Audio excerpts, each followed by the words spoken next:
The reason Trump wanted the ACA subsidies to expire so badly is because he stands to make billions of dollars. And the seeming quote unquote reversal now where he's all of a sudden pushing for an extension to the subsidies for 2 years is not him changing his mind. It's actually just the last step in the grift. As I'm sure some of you have guessed by now, it all has to do with TrumpRx, but that's not all, because he's actually screwing us over in more ways than one. In fact, I'm fairly certain that he's using the part of the Inflation Reduction Act that was designed to lower prescription costs for Medicare in order to set this whole thing up, which is especially messed up because lowering the costs for Medicare lowers the cost for us, the taxpayers. And in fact, lowering these costs could be the first step to extending Medicare to all. As many of you know, I've been trying to make this video for about 2 weeks, but it is sprawling. This is the shortest and simplest version I can come up with. But I think it's important that everyone understand how this is happening because we're about to see a bunch of important and related announcements over the next couple of weeks. At least that's my prediction. So the Inflation Reduction Act, which was passed only by Democrats, despite what a lot of Republicans would like for you to believe, and signed into law by Biden, did a bunch of things. But specifically in this case, it finally created a system by which CMS, or the Center for Medicare and Medicaid Services, was able to negotiate directly with pharmaceutical manufacturers. Because before this, they couldn't.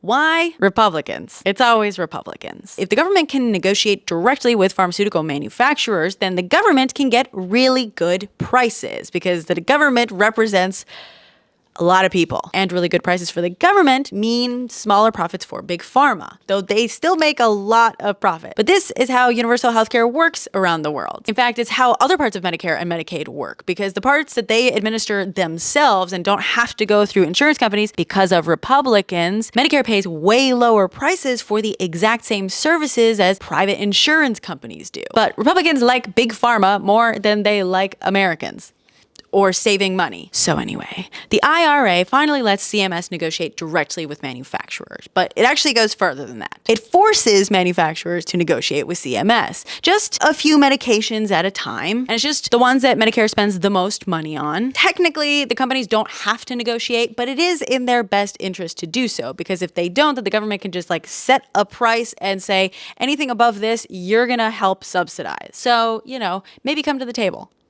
We can work something out. But also in that, there is a ceiling in the IRA to the maximum fair price that they're about to negotiate. Basically, there's like an equation that determines like you can't go above this amount. So anyway, the first round of this with 10 medications under Biden went really well. They negotiated the prices way, way down, up to like 76% in some cases. And it's estimated that these new maximum fair prices are going to save Medicare $6 billion in that first year alone. And the first round of new lower prices go into effect January 1st, 2026. So I wonder who's going to take credit for that. The selection process for the second round of 15 medications this time began right after that. Then the selected 15 are finally announced right on schedule on January 17th, 2025, 3 days before Donald Trump takes office for the second time. What a day we will always remember. And all this brings us to this meeting. Remember the guy who fainted? That's a separate story, though it is why I accidentally discovered this whole thing. But the meeting is about these new low GLP-1 prices for Medicare, which Trump is claiming he negotiated. Wow. How did he do that, I wonder? This is how. Because the GLP-1s were selected under Biden for forced negotiation. It is worth noting that while Eli Lilly's GLP-1s weren't on the list, they are direct competitors. Also, they had to drop their prices precipitously earlier this year because a generic daily version of their GLP-1 was approved. They also happen to be waiting on FDA approval for orforglipron, the pill version of their GLP-1.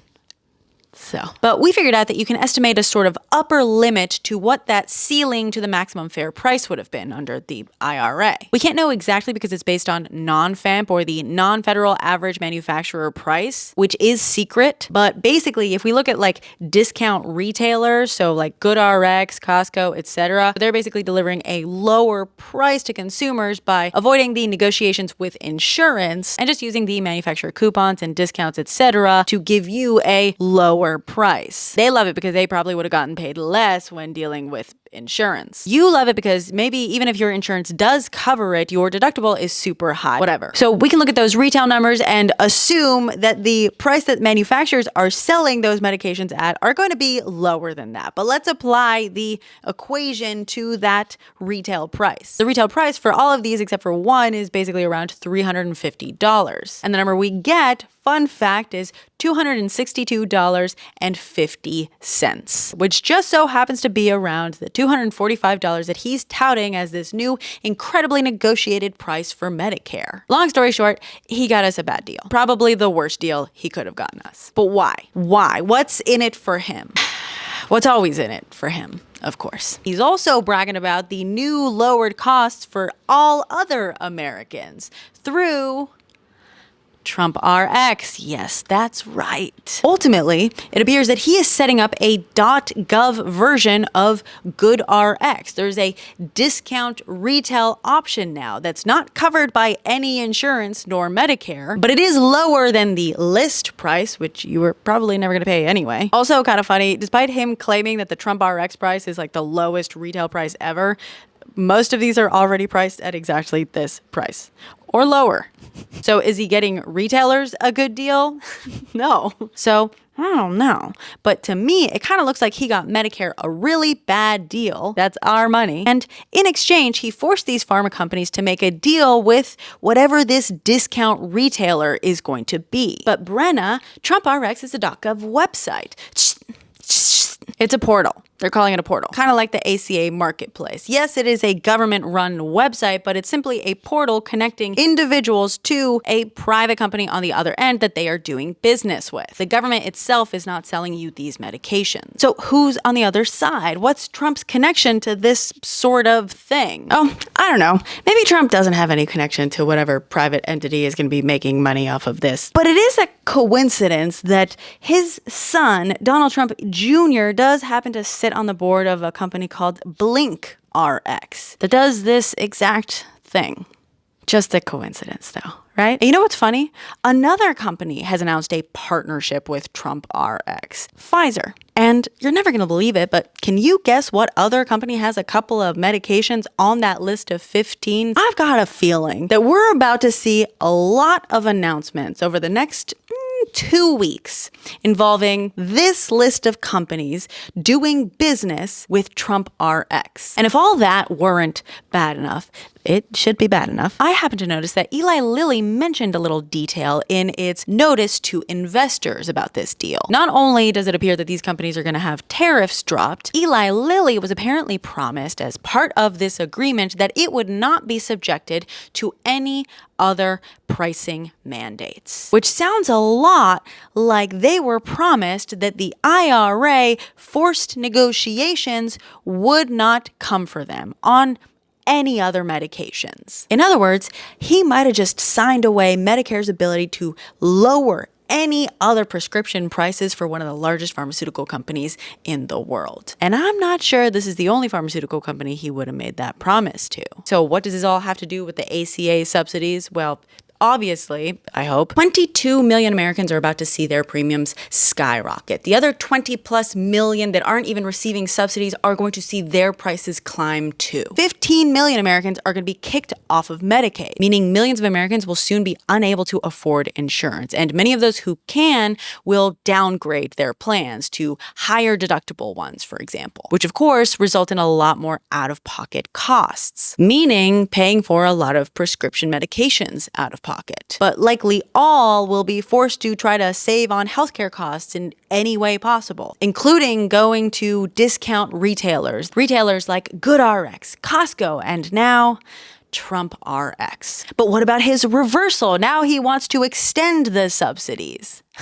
Yeah, that's not what he wants. We haven't seen the full proposal yet, but what he wants to do is, number one, make far fewer people eligible for subsidies in the first place. And number two, he wants the subsidies not paid directly to the insurance companies by the government as part of the bulk negotiation setup, which, by the way, lowers the premiums for everyone overall, but rather he wants the money given directly to individuals, put in HSAs or health savings accounts. Now, not only are these accounts way less helpful to lower your income. They will further result in fewer people getting insurance and instead relying on the HSA as a sort of emergency fund. But you can't use the money for just anything. It has to be for eligible health expenses, things like health insurance and prescriptions. And I don't know why, but it's this final detail that makes this whole thing that much more gross in my mind. Because he's not costing millions of Americans their health insurance under the auspices of saving money. No, he literally wants to turn around and hand them that same money. It's just being given to them in a format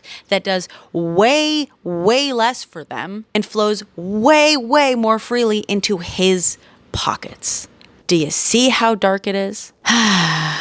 Well, the fun side to all this is the only reason we actually figured it out is because when we were looking closely at that meeting trying to identify the guy that had fainted, I noticed this. Charlie McSharpie strikes again. Someone had made some edits to this chart last minute with a Sharpie. They labeled the first bar Biden, though it was originally the list price, and he has nothing to do with that, and the second bar retail now, but they had blacked out the original label, which is what piqued my interest. Because you know what's usually more fun than following the money? Following whatever it is that they're trying to hide from you, which is usually money. Anyway, we tracked down the photographer, got the high-res images, enhance, brighten it up, and we figured out it said Biden proposal. And these two little words are what led us on this wild little goose chase to try to figure out what the hell he was talking about and to look at all these actual prices. Basically, it was his ego that did him in. And you kind of gotta love it.